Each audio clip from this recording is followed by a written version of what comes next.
Hello and welcome back to the Loyal Sun Show. That's at the Loyal Suns on all of your social medias. Follow us here and follow us there for Pitt sports content you will not want to miss. If you love winning streaks and hated every second of watching that game last night, this is the place for you. Loyal Sun Show, a safe, sunshiny place for your Pitt athletics fix.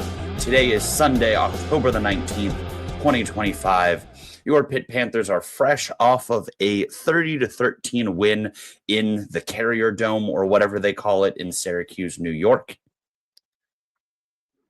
My name is David. I'm joined, as always, by the Loyal Suns, Squid and Dylan.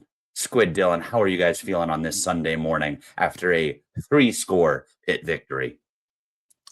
As soon as that game ended, I just told myself, we won by 3 scores. Mason Heinschel is still undefeated. There's a lot to be happy about, and I'm going to focus on that until we inevitably do our podcast in the morning and have to talk about the rest of the things that happened on the way to that. So here we are. Yeah, I don't know how often a 3-score Pitt win leaves me feeling this way after the game.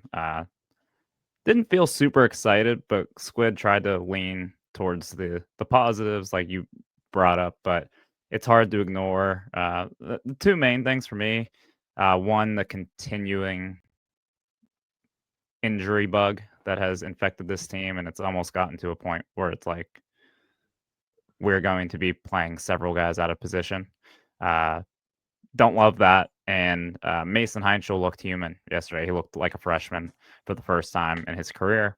And that was to be expected to happen at some point, but kind of was just hoping that he was going to look awesome the rest of the year and win every game. And he has won every game he started so far, but the performance yesterday left a lot to be desired. So yeah. And they won the game 30-13. So it's like reality check at some point. I think a big reason why we aren't as mad as we could be. I know, David, we'll get to it. You're on a little bit more of the mad end of the spectrum than we are. We're nearing there, but we'd be a lot more mad if Kenny Johnson didn't return that punt, because we would have been mad and it would have been a close game. We were talking about it like late third quarter. We're like, thank God this isn't a close game, and we can just kind of be like passively upset and annoyed, because if it was also a close game, we'd be worried about how bad we look and the possibility of us just losing.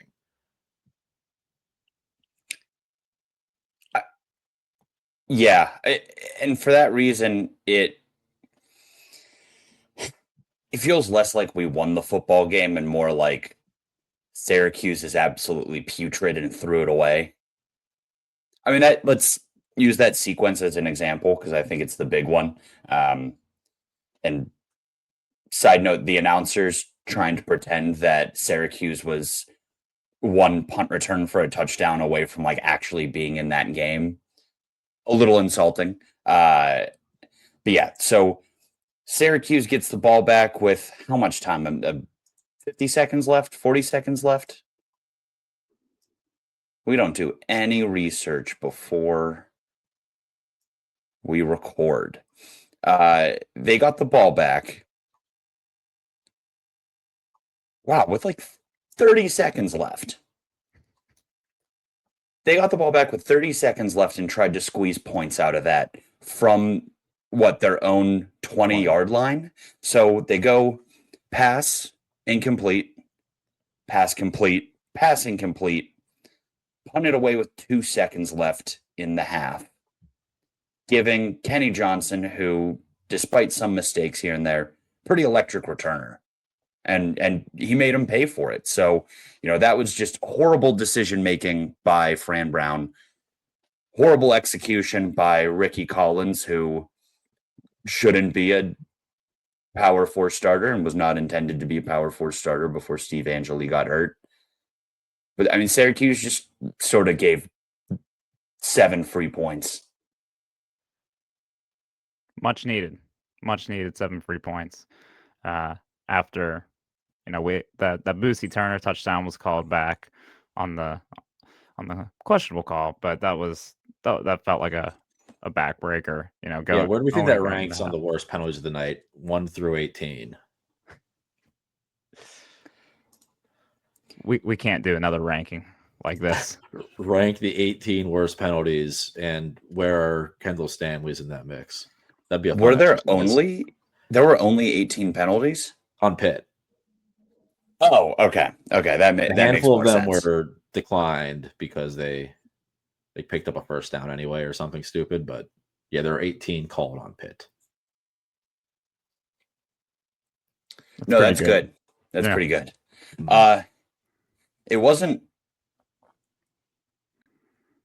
I think that was my least favorite call of the night. Does the non-call on the Baines Marquez interception count where Tamon Lynam pretty much tackled the receiver a full beat before the ball got there and it resulted in a pick and like 60-yard return? That was my actual like unironic favorite officiating move of the night, but it was pretty much the only play they didn't drop some laundry on. I thought the ACC should have phoned into the refs and been like, hey, this game is pretty unwatchable as it is. Maybe just don't call as many penalties. They're not good enough to not hold on every other play, just to make the game more watchable. And it didn't really happen. So that brings up a good question. Did you guys get the sense that Pitt and Syracuse are two deeply undisciplined football teams, or that this officiating crew was looking to be the star of the show yesterday? A little bit of both. A little bit of both. Mainly the undisciplined. I mean, there were a couple plays. Like I thought the last Kendall Stanley penalty, was it the last? I don't know. It This was is like personal foul. the personal foul that I guess it happened because the play was blown dead a little earlier, but it kind of looked like Kendall Stanley just buried a guy and then finished his block, which is kind of what's exactly taught by offensive line coaches. So there were some plays where it was like, all right, the refs are inserting themselves into the game, but also like a lot of them were just very clear, blatant false starts. And then, I mean, I like the sequence where Pitt jumped off sides, and then the very next play, the guard for Syracuse false started. So it was just a 5 yards up, 5 yards back. And that was a pretty good microcosm of what that game was. Yeah. So looking at the numbers, Squid, you're correct. 18 penalties were called against the Panthers. 13 were accepted for 114 yards. Syracuse got dinged 12 penalties, 107 yards. Not a lot of football games. You will see both teams concede triple-digit penalty yardage, especially in a game where neither team broke 300 total yards of offense. That's right. So yardage awarded via penalties accounted for a third or more of both teams' yardage gained in the game. Just a sloppy mess of a nightmare. So for those of you who would like to be like, hey, it's a weird Saturday night game in Syracuse, they're bad, weird environment, just blame it on the dome. But we might have to talk about more than just weird vibes that caused that game the way that it went. Before we talk about like actual systemic issues, one more thing to complain about the dome being weird. That broadcast was unwatchable. Not just the penalties, not just the length, but the Carrier Dome is so old and so network unfriendly. We were just watching at the weirdest angle ever, and that cameraman had to have been knocking a couple down in the Irish district of Syracuse before, because like Mason Heinschel's pick just was fully off screen. So horrible camera angle, horrible camera work, typical ACC broadcast, which, low production value, on top of 220 something penalty yards, made this one of the hardest games to watch I've ever seen at the collegiate level. You guys ever find yourselves like when the cameraman messes up in a football game, like trying to adjust your angle? Like, oh, maybe I can see from if I move over here, but no, it's just what's on the screen is what you can see. There was But the one on a deep ball natural instinct. the deep ball that Collins threw the one time. He was playing so poorly. We saw the ball get launched, and the camera angle lost it. So we assumed he was just throwing it deep to nobody. And then all of a sudden it pans back, and a Syracuse guy is diving for it. We're like, oh my God, he caught that. But it was so zoomed out, we couldn't tell that he actually didn't catch it. So we zoomed in. We're like, oh, that was an incomplete pass. We could not tell what the hell was happening half of the time. Shout out to the ACC network. Always have the best and brightest on the call. So now we have to discuss the things that are in Pitt's immediate control, and that is, I don't know, where do we want to start? Zero discipline, porous offensive line, whatever Haitian witch doctor they pissed off to curse the team with the injury bug. Where do we begin? Because I know we won that game. It's usually 45 minutes to an hour. What's the number one concern for you guys right now? Because I've been trying to decide that. The discipline. This isn't the first game this year that we saw them absolutely decimated by penalties. Certainly isn't the first game that we've seen injuries take a toll. And the offensive line hasn't exactly been gangbusters this year. So these aren't new developments. I guess the new injuries are new developments. I guess I'll just kick it off with the injury bug. I mean, it's gotten to the point where it feels like it can't just be coincidental. I mean, obviously Kyle Lewis takes a friendly fire knee to the head. That happens in football. But like, how are there this many guys getting hurt so consistently? At the end of the last night, we were playing Abe Ibrahim, walk-on from Chartiers Valley, getting some reps at linebacker. I mean, it's gotten to a very, very scary point. And this started all the way back in the preseason when we lost, Jeremiah Marcelin, Jaden Bonsu, the injury, the two freshman running backs. I think they were hurt in high school. But like season-ending injury after season-ending injury, they're really piling up. The linebackers are the biggest worry because before the season, whenever Bonsu and Marcelin went out, we're like, look, that's tough for the depth, but if there's any position we can afford to lose backups, it's the linebackers because Miles and Lewis will be on the field 90% of the time anyway. And last night they were both out, and they might both be out next week against NC State, who is definitely better than Syracuse. I don't know how good NC State is. We'll talk about that a little bit at the end, but they are definitely better than Syracuse, and we will need. You'd be hard pressed to find a team who isn't.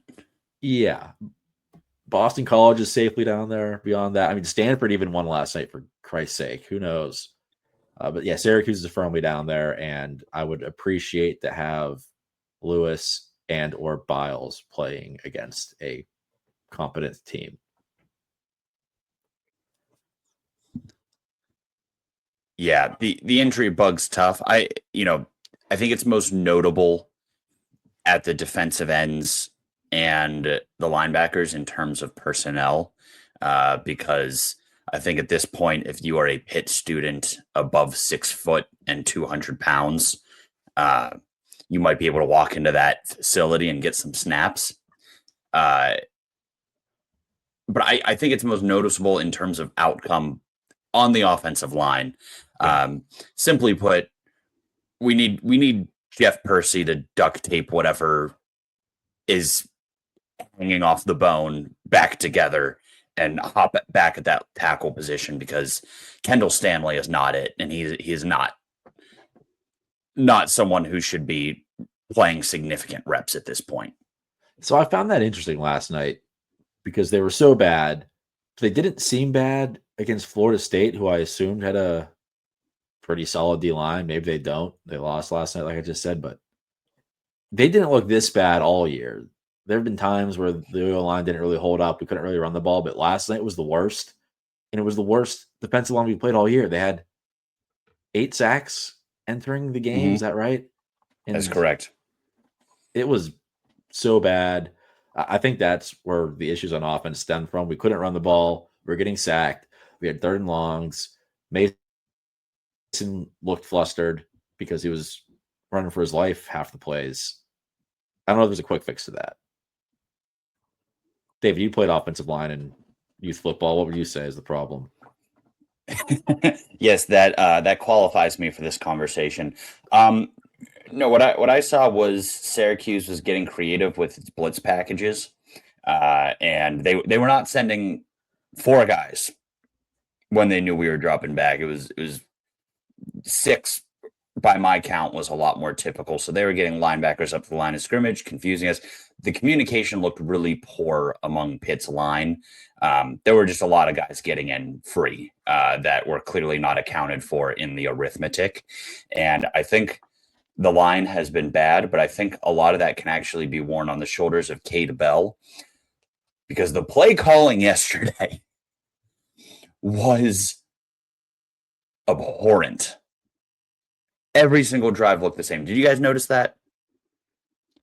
My takeaway on like the play calling piece was it really seemed like there were several points where you would think, hey, let's just get them something easy. Let's get Mason a quick, like, get the ball out of his hands. But it felt like all night it was still long developing routes, like long developing pass plays that required him to have time, which he so clearly was not going to have time.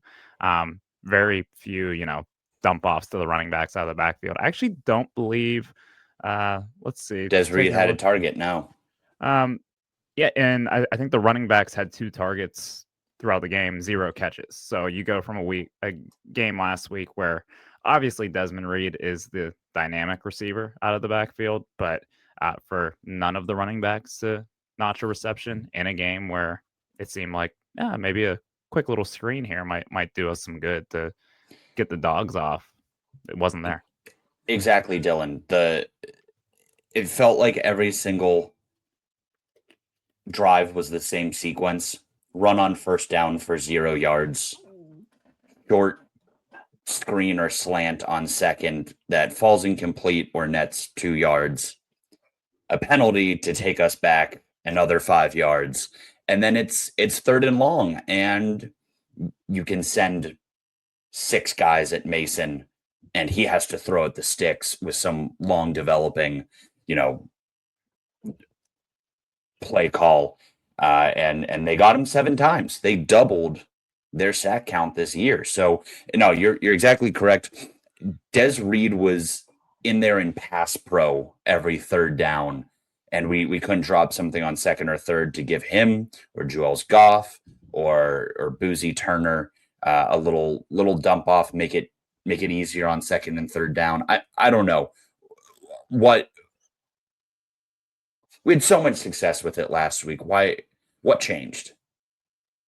I think Mason got a little bit flustered because he got hit a lot more. I think the offensive line held up definitely better last week against Florida State, and every once in a while he'd have to make a guy miss and make a throw. But last night it was early. He was getting hit a lot. He was trying to scramble, and they had guys there. So I think he got to a point where he was just expecting guys to be all over him and was trying to run around a little bit more than maybe he had to at times. So it's a mix of you have no time, and then when you do have a little bit of time, he was in his head worrying about the pressure. And He was thinking about it, yeah. yeah, and it seemed like a couple of times he tried to do too much. I don't know if he felt more pressure to make big plays because they had so many 3rd and longs. His interception was 3rd and 20, right? I think it was 3rd and 21. And he threw it up. There was no shot. He was trying to make a play that wasn't there. So I think in the second half, they got him going a couple times. Just be like, hey, take what's there. We don't need these home run balls, because they weren't there last night. No, it's tough because they were so successful the last 2 weeks. Short routes, take what's given to you, ball out of Mason's hand quickly, and there just seemed to be, not to beat a dead horse, but there was none of that. There was none of the quick slants to Kenny Johnson. There was none of the, little dink and dunk out of the backfield from the running backs.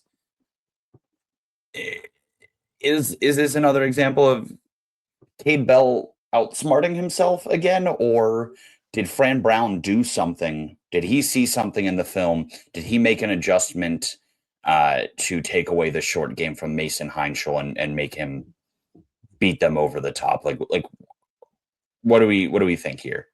It sort of plays into what we think is going to happen long term. Well, if we remember last year, the Cal game was the game where Cal started dropping, 8 guys into coverage against Eli Holsting and really making him just hold the ball and make decisions. And we worried after that game, did they just put the blueprint out to combat this offense? Syracuse and Fran Brown kind of did the opposite yesterday. They came after Mason all game long. Maybe on their film, they said, you know what? You have to go after this kid and get him down, because if you send 4 guys, he's going to make the first guy miss, and then he's going to get loose and make a play. So we're going to send 6 guys at him, because if he makes the first guy miss, he's not going to make the second and third guy miss as well. So we may see more of that. I mean, it's a depleted offensive line. The left side of the offensive line were not the starters, day one starters, neither the left tackle or left guard. So that's a big concern.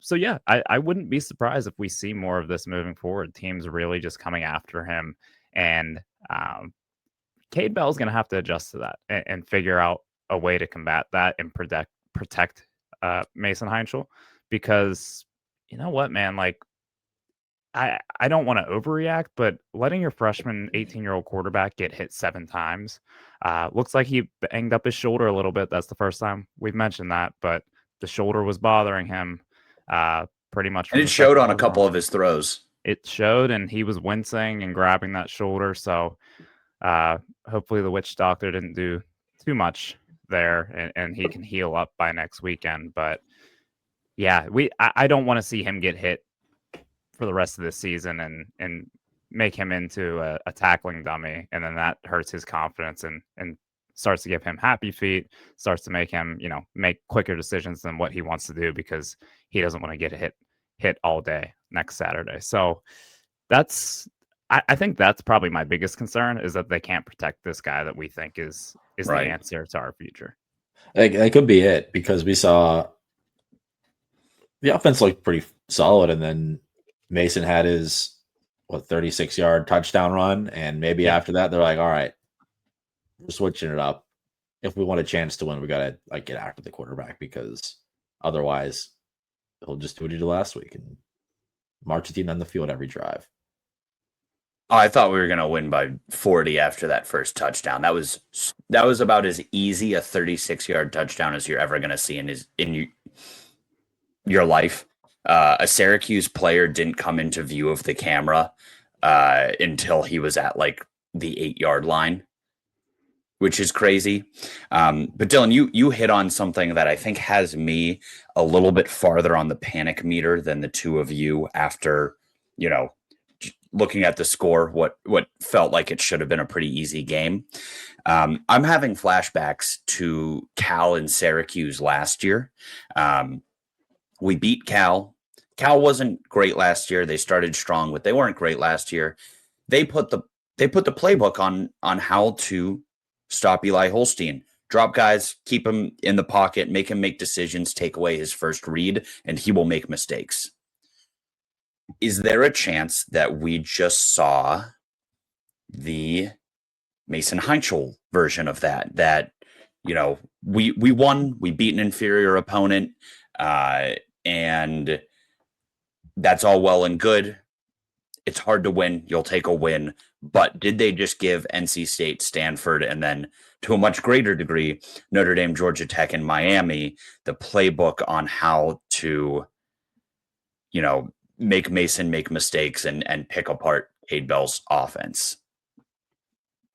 I mentioned the Syracuse game from last year because even though that was the most enjoyable, no-fuss viewing experience of our lives, there were people after that game in the national media, and I couldn't believe this at the time, that Pitt killed him. Did not look good. Pitt destroyed that team and didn't look good. The offense didn't look good. And I was like, what are you talking about? Holstein had 2 pretty impressive, touchdowns throwing the ball.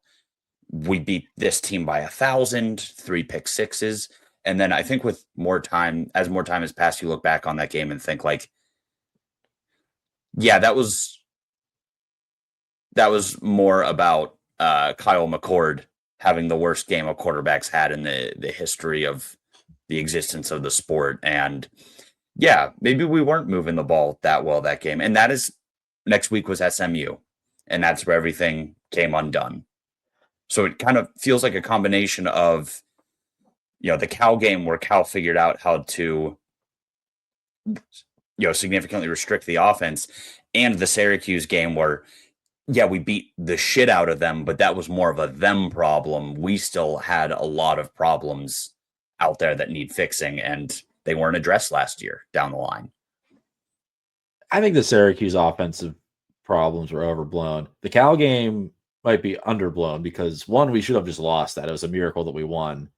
And Holstein looked abysmal. I'm just going to pull up a stat line: 14 for 28, 130 yards, 0 touchdowns, and 2 interceptions. Hard to win a game with a QB stat line like that. Like last night, you could just say survive it in advance. We got out of the Carradome with a win. Like, no one cares about style points. NC State has a chance to be this year's Cal game.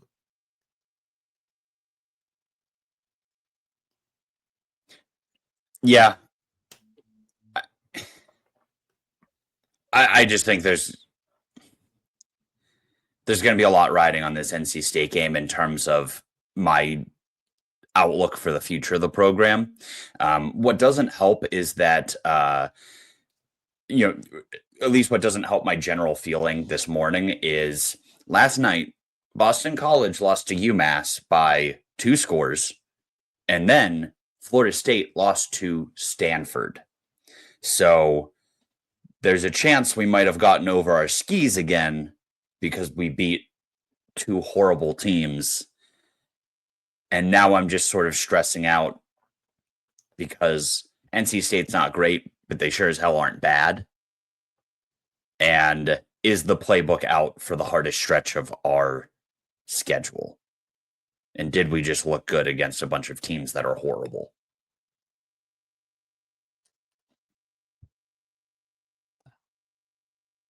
That silence does not convey confidence.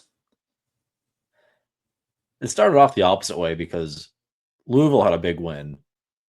And we're like, man, we could have beat Louisville and they beat Miami. Like, we're right up there, maybe. And then every result after led us in the opposite direction. Yeah, David, some of my silence there was the fact that my audio and video just completely went out. Wasn't completely due to how worried I am about the rest of the season. I don't know, Squid. I think that just speaks to how deep the ACC is. Anyone can be anyone. Yes. Yeah. I have no clue how good Pitt is. I have no clue how good Florida State is. I think bad, actually. I have a good feeling about that. I don't know how they beat Alabama. What would the score of that game be now? Alabama played Florida State like 49-7.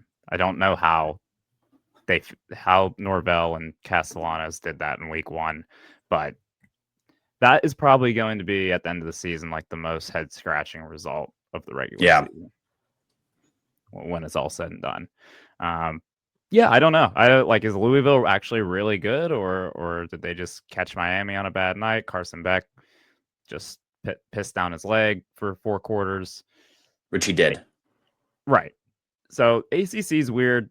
I have no clue what I think Pitt is right now. I know I saw flashes of Mason Heinschel and arm angles and evading the rush. But I also, tell on myself here. I thought I saw something with Eli Holstein last year when he led a comeback over West Virginia in the last 4 minutes and then proceeded to put up like 400 yards against North Carolina. So I guess the overarching decision I've made from last night is like, I'm not ready to hit the full panic meter. I'm not as far along as David is, but I do worry that we saw him play good against 2 teams that stink, and now we're kind of right back where we thought we were after the Louisville game.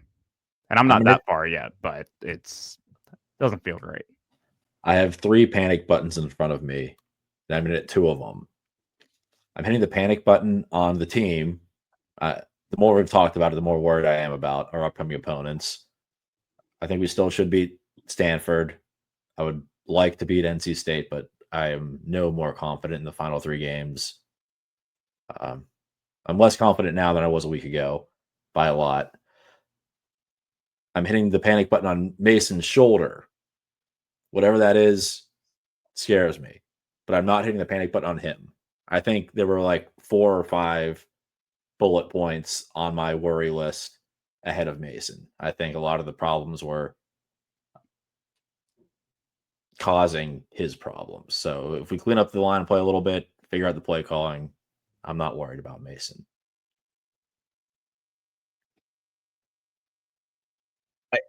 I want to reiterate that I'm not panicked yet. I'm just worrying.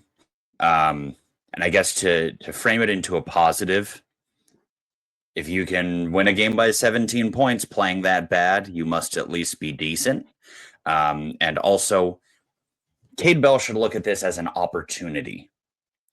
Last year, he was able to scheme a quarterback that we eventually found out wasn't that good into like 300 yards and 3 touchdowns a game against bad teams. And then the second his weaknesses got figured out, he did not adjust. Cade Bell did not adjust. I think we all agree one of the problems last year was Cade Bell did nothing to adjust the offense to this, new information that was brought in front of him. This year, we're seeing something similar. Quarterback looking like a world beater against some bad teams thanks to the Cade Bell scheme. However, the code might have been cracked again mid-season. Can he adjust? Can he do something different this time around to prepare Mason better to, counteract these or counterpunch these haymakers he's getting? Can he change? Can he put new wrinkles in the playbook? Can he amend his approach so that we don't have the same backslide we had last year? Is it Maybe he possible has- there's a sorry, Squid. Is it possible there's a much easier, like more simple solution to this than what we're trying to get? Like, could the answer just be a healthy Desmond Reed? Because ignore the Boston College game. We've decided Boston College is terrible, maybe the worst Power 4 team in the country. But we had a healthy Desmond Reed last week against Florida State. Offense looked better because he had 8 for 155 and 2 touchdowns. Desmond Reed was once again a game time decision this week. I think some of us thought that might just be gamesmanship from Dews since he played last week and looked really good. But clearly there's still something hampering him there because he played, 2 snaps in the second half, limped off the field and did not return. So maybe the answer to Cade Bell's offense is just having a healthy Desmond Reed. And that fixes a lot of problems. And when you don't have that, there's a lot of things that don't get covered up because he's not taking that Texas route 70 yards on 3rd and 6 and setting you up for a score. He was actually limping around a good bit last night. I don't know how he looked as dynamic as he did against Florida State, and then all of a sudden he's back to being actually questionable and limited. So they probably were like, look, we're going to survive this game either way. Let's just use him as little as possible. Yeah, but they were still using him as a battering ram in pass protection to that giant French-Canadian freak running up the middle. That 5 with the biceps like Schwarzenegger. Like you have your injured 5'6", 160-pound or whatever they list him at, I don't care, running back picking up a blitzer every 3rd down, coming at full speed. You aren't involving him in the passing game. You aren't getting him into space. You're using him as a personal protector. Like, what are we doing here? And that's why I worry that it's more a systemic issue than just, oh, well, we need to be healthier. There's some stupidity at play. Healthy is not a word that we can even say with this team. I mean, can we get somewhat back to 3/4 strength? I think that's the thing that at this point, next 2 games, NC State, Sanford, I don't know how good either of those teams are, but I do know that the 3 best teams on our schedule are the last 3 games. And I don't really foresee the team getting. I don't foresee all of a sudden we're not going to have any guys get injured, and everyone who is injured is going to come back 100%. So I do worry about just facing loaded rosters with a depleted roster of ours. It I was think that's funny my last number one night. concern. At the end of the game, Isaiah Neal had a sack, and I looked at the defense. I'm like, okay, let's get him out of the game. We don't need him getting hurt too. But then I thought, there probably isn't anybody else to put in the game at defensive end at this point. Like, he has to play by default, or else we're putting a walk-on in. Yeah, like I said, if you are a Pitt student listening right now and you're of a certain size, walk into that facility and see if you can get a couple snaps. I will say Nick Lappy and Cameron Lindsay play pretty well in the absence of Yeah. Ryan Manilak is a mad scientist with the linebackers. Yeah, and so with that, I think we can talk about some positives because it's crazy we just spent 40 minutes bitching about a 3-score win against our air quotes rival Syracuse. On the There road. were some bright spots. There were some bright spots. Yeah. That's one of the few bright spots. Turns out the 2 healthy linebackers we have pretty good. Yeah, the defense played really good.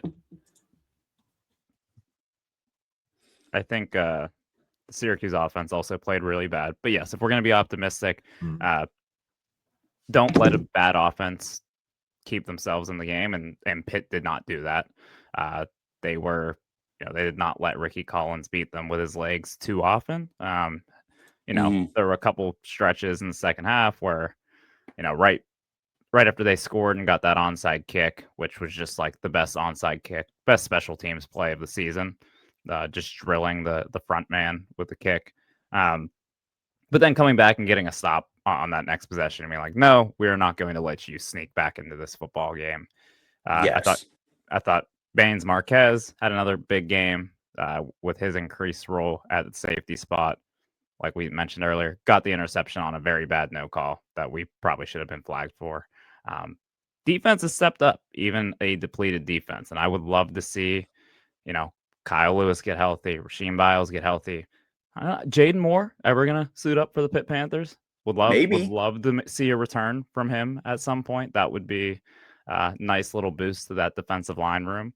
But they have those guys ready to go. Those guys, the backups, the second and third team there. So have to give them credit for that. And hopefully they can just hang on here as we continue to, have to move guys around, get some guys some reps that normally wouldn't see them. Yeah, Syracuse's 2 scoring drives were a 2-play, 12-yard drive after the interception in our own territory.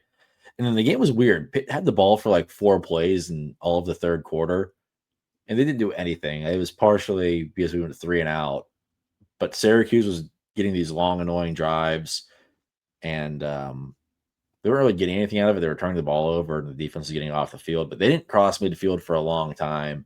And then late in the fourth quarter, they scored. Like, whoop-de-doo, good for you. But yeah, they held strong. They did what they were supposed to do. And that, injuries aside, the fact that that group of players played solid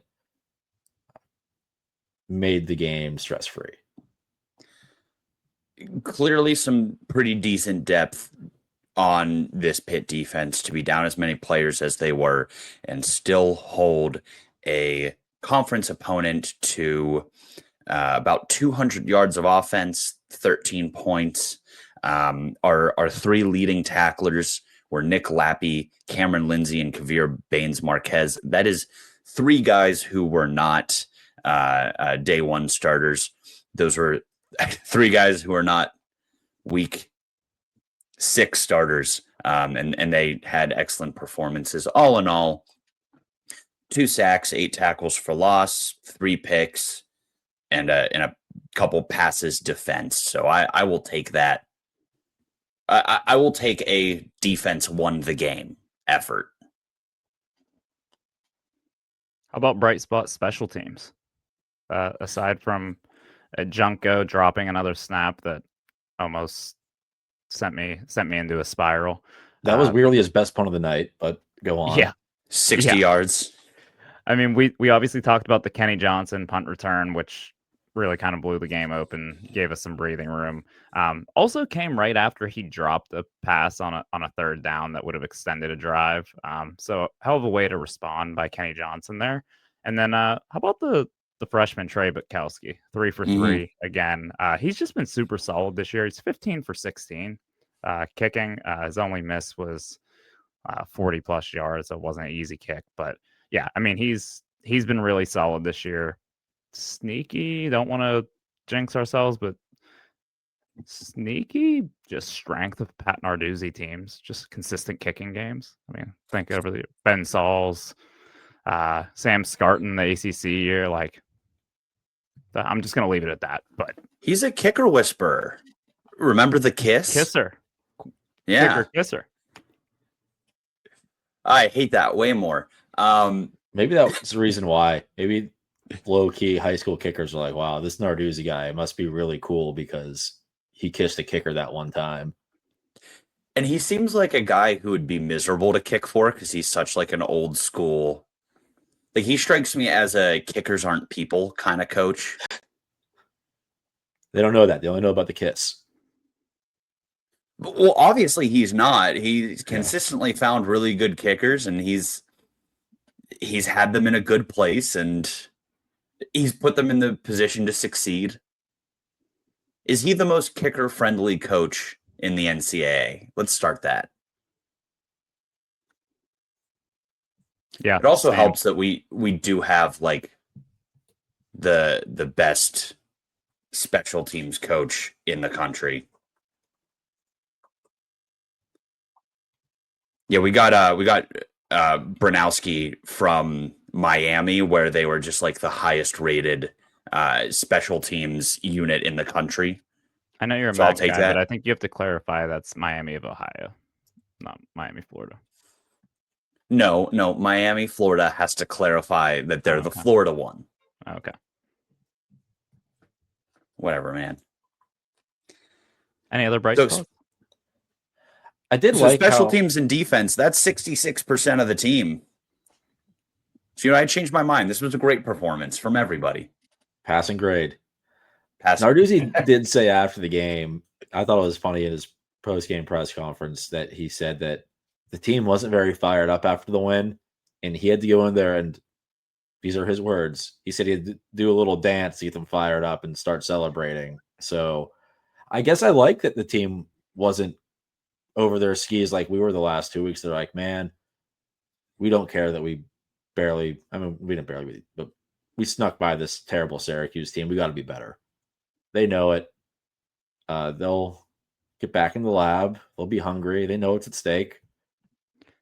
There was a point late in the fourth quarter, like when the game, I think it was after the Joel's Goff touchdown. So like the game was pretty much on ice, but they were showing Narduzzi on the sideline, but in the background you could see like some of the defense, like Braylon Lovelace, Cam Lindsey, like sitting over on the bench, and they did not look like guys who were about to walk out of the stadium with a win. Like they looked pissed off. So like you said, I think I like that. I think like that they know that they didn't play well, and despite coming out with the win, don't be happy with mediocrity. So I think that's a good thing for sure. That is a positive for me. Yeah, really, really great that they aren't complacent or content. But what tiny little dance do you think Narduzzi did to get the boys going?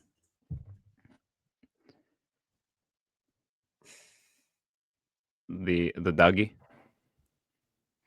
Would pay to see dudes hit the Dougie. I figure these are all like Zoomer kids, so he was probably emoting or whatever the fuck. Just doing like a shoot dance. Shoot dancing. Do shoot dancing to get the boys fired up. Get Mark Madden's hands on that story. Yeah, I simply cannot think of a single dance move that I could see Pat Narduzzi doing and it looking somewhat normal. I mean, I'm just imagining this 60-year-old Italian man from Youngstown walking into a locker room of like sullen teenagers. Yeah, what can I do to get the boys going? And then he just starts flossing. Someone has a video of that somewhere. We'll get that surfaced sometime this week. And they can't send that out under penalty of death, I promise. No, but I'm it makes me feel a little bit better knowing that Pitt also knows that was terrible. I'm at the point where I said it after, I don't know, the offense threw that pick and we were up 10-7 for way too long. I don't care about style points. I know probably a week or two ago I said I'd love to see Heinschel look good and I don't care about results. At this point, I'm like, look, get as many wins as you can. I want Mason to look pretty good. Just win. And then we'll worry about everything else in the offseason, get some new faces in, fix that offensive line, and then we'll be back to our ACC championship. I'm going to stop now. Yeah, I mean, we can start with NC State on Saturday. We can Let's start do with that. just winning that game. Yeah. I mean, I'm excited. I think, it's homecoming weekend, first non-noon kickoff at home this year. We get a 3:30 kick, so we get a Let's go. real tailgate. We don't have to be down there at 7 a.m. We can show up to the lots at 10:30 stat. And I think it should be a decent crowd. Pitt fans should be excited. Like we're 5-2. I hate to say, in the thick of the ACC title race. There's that goal is still in front of us.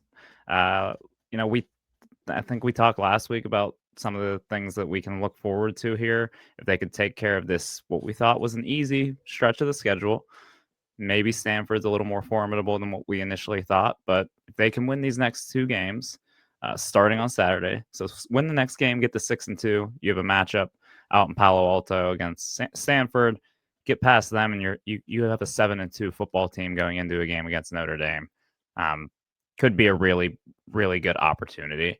But it starts on Saturday, and I think we've touched on it a couple times in this episode. We think NC State might be a little bit more of a struggle than that Syracuse Orange team we saw last night.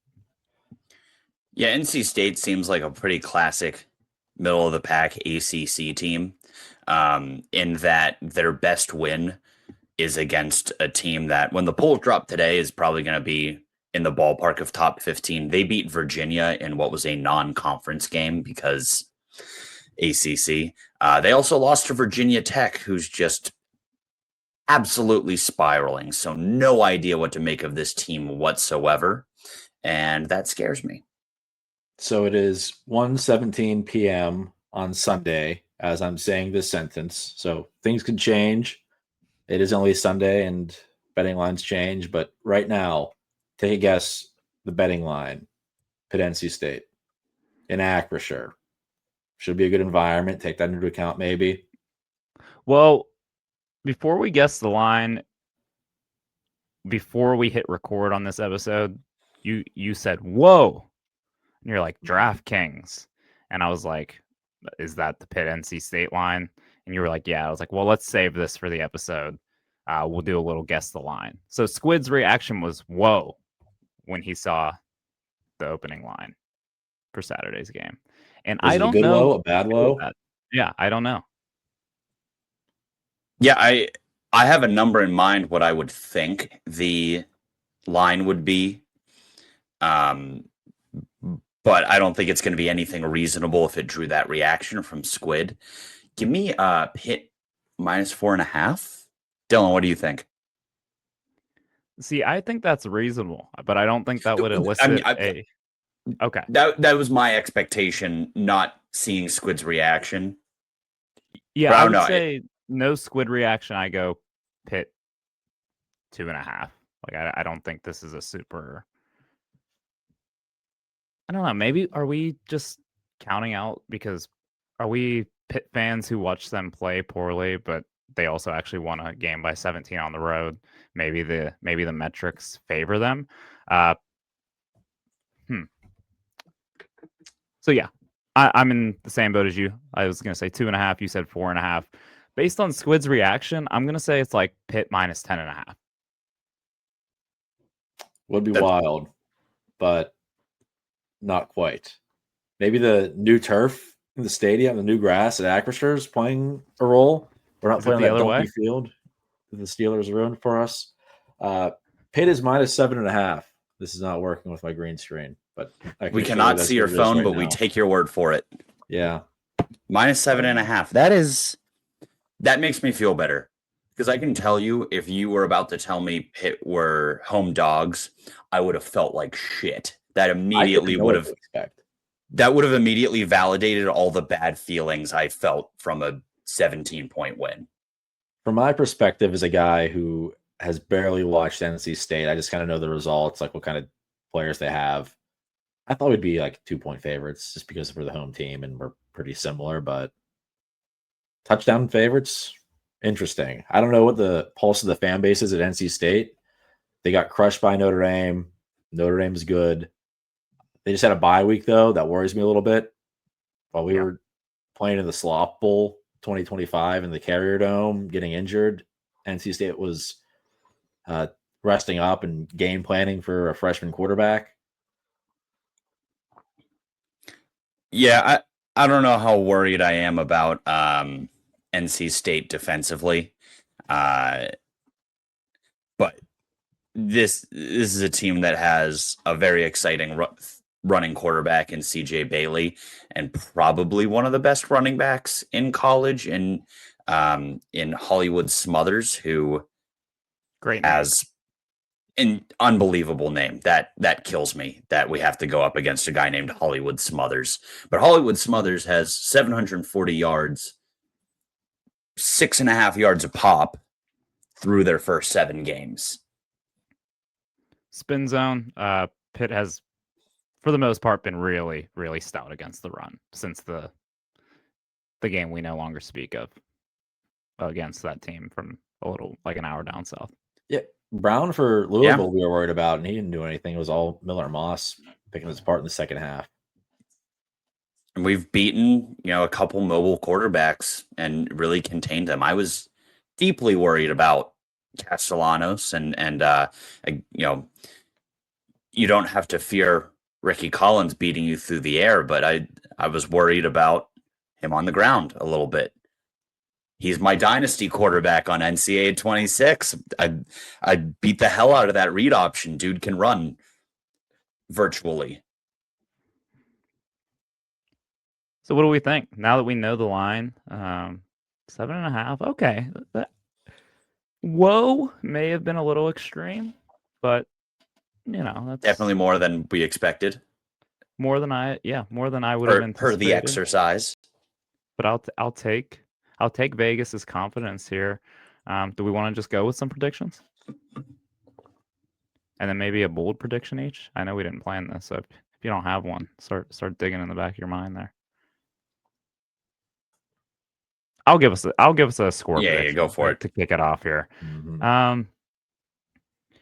I think this is a big opportunity for Pitt to prove that they're a legitimate threat in the ACC, that they can really make things interesting and be a player down the stretch. We'll know on Saturday if this is a game that they fall flat on their face or if this is a team that's going to rally, improve, figure out what they did wrong, and give themselves a puncher's chance at playing in Charlotte come December. But yeah, it's a big opportunity. 3:30 game, homecoming. I think the Panthers get it done. I don't think they cover. I think this is going to be a tight game, and I think we talked a little bit earlier. I think this could be similar to that Cal game last year, where we're going to come away and not feeling super great about it, but we survived another day. Give me a 24-21 victory. It's going to be a nail biter. We're going to probably get in an argument on the way out of the stadium about the way this team looks and how the offense should operate for the rest of the year. As is tradition. Yes, as we normally do in tight games. 24-21 Pitt. I think they get out with the win. And I would love to be wrong on everything but the win part. I would love for this to be a comfortable, oh, Mason looks like himself again, and we feel good. But, less than 24 hours removed from that game yesterday, I'm not there yet.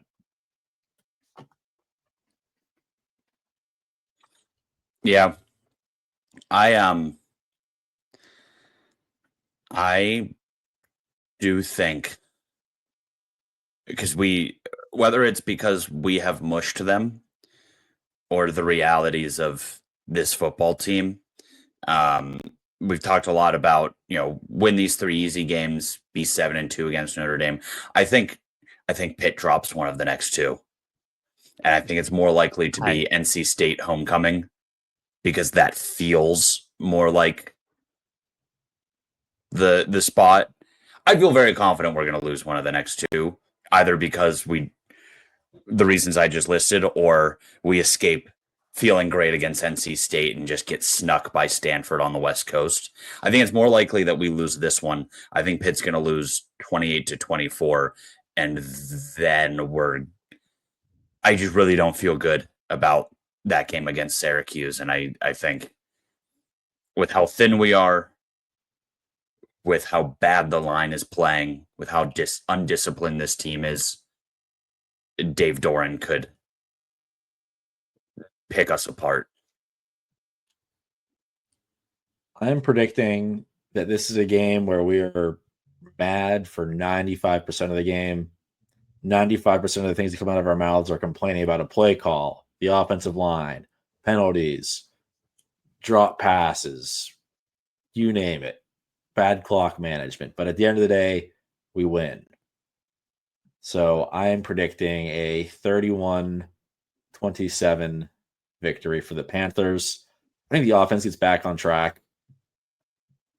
I don't know if it is the line, if it's fixable, but I think we're going to make adjustments. We're back in our home stadium, and we're going to be playing better offensively.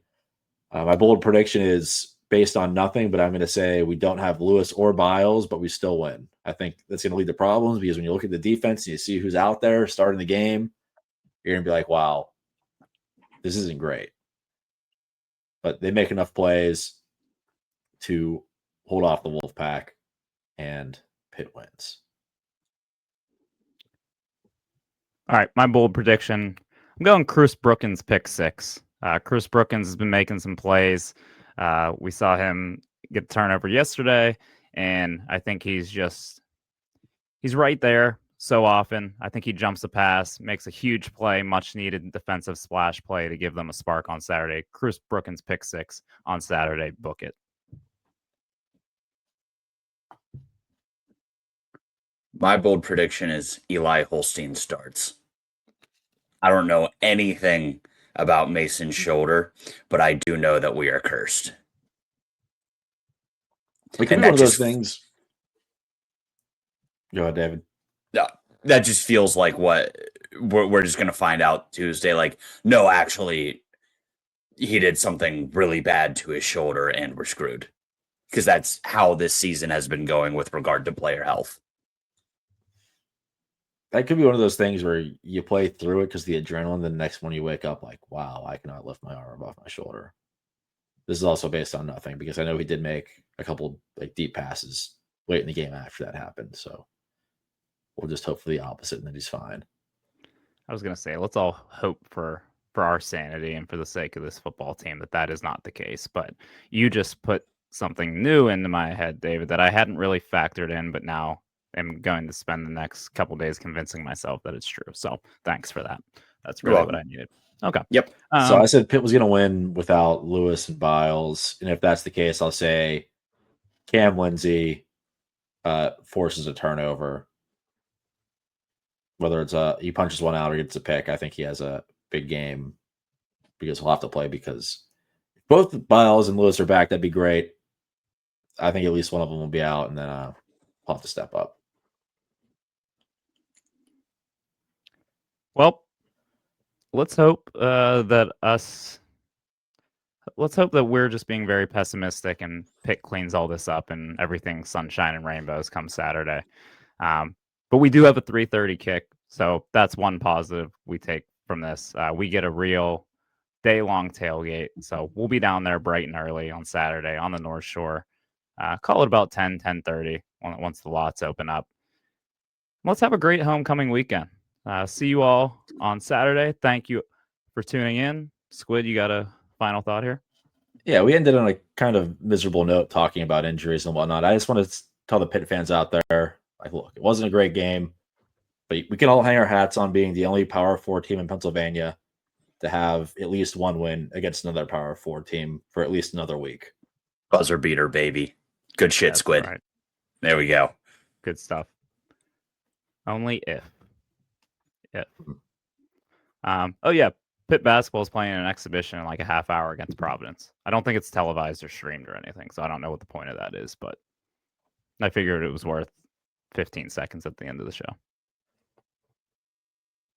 All right. Sure. Well, thank you all for tuning in. As always, appreciate your support, your listenership, your viewership. A lot more numbers on YouTube nowadays, we've noticed. A lot of people really enjoy looking at our beautiful hungover faces every week. But as always, thanks for tuning in, and hail, loyal sons of Pittsburgh.